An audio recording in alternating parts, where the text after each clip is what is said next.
Well, my first guest tonight was a guest of Prime Minister Netanyahu in Israel earlier this year, when he was feted as the most prominent Iranian to visit Israel in history. The exiled Crown Prince of Iran, Reza Pahlavi, joins me now from Washington, D.C. Great to see you, Crown Prince. I really appreciate you joining the programme. I've interviewed you several times over the years Piers. In different circumstances, so it's great to have you on Uncensored for the first time. First of all, your reaction... Well, it's good. I'm sorry. Sorry, good to talk to you again, Piers, after about 12 years, I think, last time we spoke. So, it is. When I was at CNN, it is. It's good to see you. Let me ask you, first of all, your reaction. We're a month in now to the Israel-Hamas war. What is your reaction to what has been going on? Piers, I think that the world cannot ignore the elephant in the room, and that is, since the rise of radical Islam as a result of the Iranian Revolution that took my country hostage to begin with and has since fomented this kind of antagonism, regional instability, warmongering, supporting terrorist groups, and what have you, we should not really be surprised that at the tail end we are faced with this kind of rises in tension. And I think it's telling that, you know, we have to cure the disease ultimately, and we don't put an end at the ideology itself, I don't think we can really be hopeful to have a legitimate peace in the region for the best interest of the people living there, and of course beyond our region, how it impacts the rest of the world. Yesterday I interviewed the President of Israel, Isaac Herzog. I know you met him as well as Prime Minister Netanyahu on your historic visit to Israel, and he said this about Iran. There's an empire of evil from Tehran emanating with a whole culture of hate to eradicate all of us. Would you agree with that? Look, I think President Herzog, Prime Minister Netanyahu, and I think along with that many leaders and beyond leaders, people in the world who by now have hosted in their respective countries in the West and elsewhere, Iranians who were forced to flee the country as a result of this regime, to understand that what the Iranian people are like and want is totally different than the regime in Tehran. And I've always asked for the world community, including media, when they talk about Iran, to specify that they are talking about the regime in Iran, not the people of Iran. So when we say Iran, I want to make clear that this is not the Iranian people you're talking about, but the regime. That's very important as a distinction, because I think that while the problem correctly emanates from Tehran, and I've been saying this all these years, that the eye of the octopus is in fact in Tehran, and we are busy fighting the tentacles without putting out the beast itself.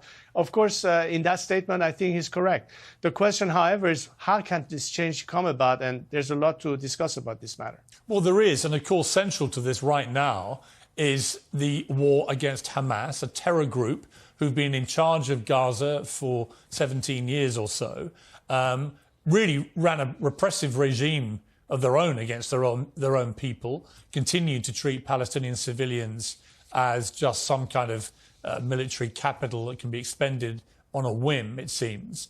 And everyone who saw what happened on October the 7th, who has an ounce of humanity, will completely understand why Israel is going so hard now for Hamas. But the problem for the wider world, and certainly for the wider Arab community, is that in trying to eradicate Hamas, who live amongst civilians, there are thousands and thousands of completely innocent, often children, half of the casualties are reported to be children, being killed in the process. Is there a moral equivalence here? Is there a line that Israel shouldn't cross? Or is this idea that they should be proportionate just for the birds if you're in a war and you're trying to wipe out a terror group?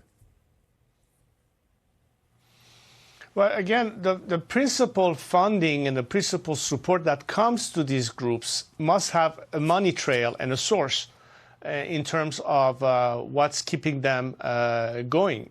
It's not a secret that the regime in Tehran has been behind most of these groups, has financed them, has armed them, has used them as proxies to advance their agenda in the region, with the ultimate goal of exporting an ideology and force the world into assimilation under a modern-day caliphate. This is not simply in the region, Piers, mind you. Today we hear this ominous sound of radical Islamists who are trying to shape a different future for countries even in Europe, hoping to gain a majority and force the laws to change in the way they want to see the world governed under this kind of caliphate. This is really a challenge that faces all of us. It's not just an issue to Israel having to deal with the problem of having been attacked by a terrorist group. It is the nature of the beast itself. As I said, it's a disease that needs to be cured. And while you can deal with the symptoms, if the cure is not found, and in my opinion, the cure is to put an end to what is the source behind this extremism, this radicalism, the problem will never dissipate. One has to do what they have to do, sometimes wrong, sometimes it's a moral issue, as you pointed, but that doesn't solve the ultimate problem. I believe that the sooner we solve the root cause of the problem, all of these issues will ultimately find a way to find the proper resolution with every interest of humanitarian and liberties of all people, Israelis, Palestinians, Arabs, Iranians, and the whole world. We have to work together with the problem and not, kick the can down the road and hope that by miracle the problem is going to dissipate. It's not going to. Do you have any doubt that Iran was behind what happened on October the 7th in terms of the scale of it, in terms of the quantity of firepower that they took over the border? I mean, does it look to you like an Iran-sponsored operation? Well, I think that hours after the attack, there were already some Palestinian banners that were hanging on some public buildings in Tehran, and a short visit thereafter of Iran's officials with Hamas representatives. This simply is not a coincidence. It must have been in some form or shape planned or anticipated. And in fact, they haven't denied the fact. Hamas itself had thanked officially one of their representatives. I saw a clip somewhere where he actually acknowledges the support coming from Tehran. So they're not denying it. And I think that's a fact that is hardly contested by anyone who understands enough about the quagmire in the Middle East and Iran having been the godfather of terrorism all these years. Final question. We've seen ISIS pretty well wiped out. We've seen al-Qaeda severely diminished in its ability to operate.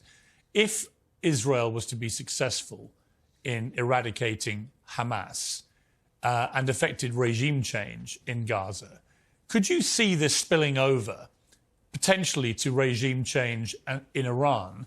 And if it did, would you be keen to go back there and assume the power that was removed from you in 1979? Well, Piers, my formula for change in Iran is, of course, based on popular sovereignty and the free will of the Iranian people that can only choose their future once liberated from this regime that denies them the right to freely choose or elect whoever they want in the future. My process for change in Iran is to make sure that we have a democratic transition post-regime collapse, that we can have a constituent assembly when people's representatives will debate what will be the best course for the country in the future, to offer the Iranian people by referendum a chance to ratify the proposed constitution, hopefully based on the Universal Declaration of Human Rights, which are clear, separation of church from state. And it is for the Iranian people to ultimately voice their choice. I'm not running for any office or have any other ambition in mind other than to serve that process and be a facilitator for that process and speak on behalf of all Iranians for their right to choose and freely determine their future. I do, however, believe that the solution in Iran is regime change, and this regime will never change its behavior, which is why in 40 years of trying, the biggest problem and flaw in Western policy, foreign policy vis-a-vis Iran was an expectation of behavior change.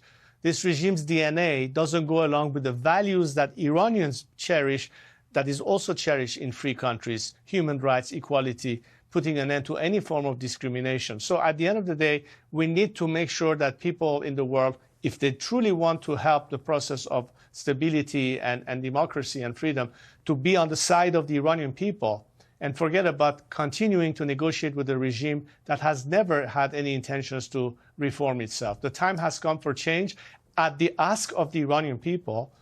And therefore, I think the world has a golden opportunity to use the best allies they have in the process as the instrument of change, the Iranian people themselves. But they cannot fight alone. We need to have support from the coalition of the willing in free societies and people who do champion democracy and human rights. But one word answer, if you got the opportunity democratically, would you go back and lead Iran?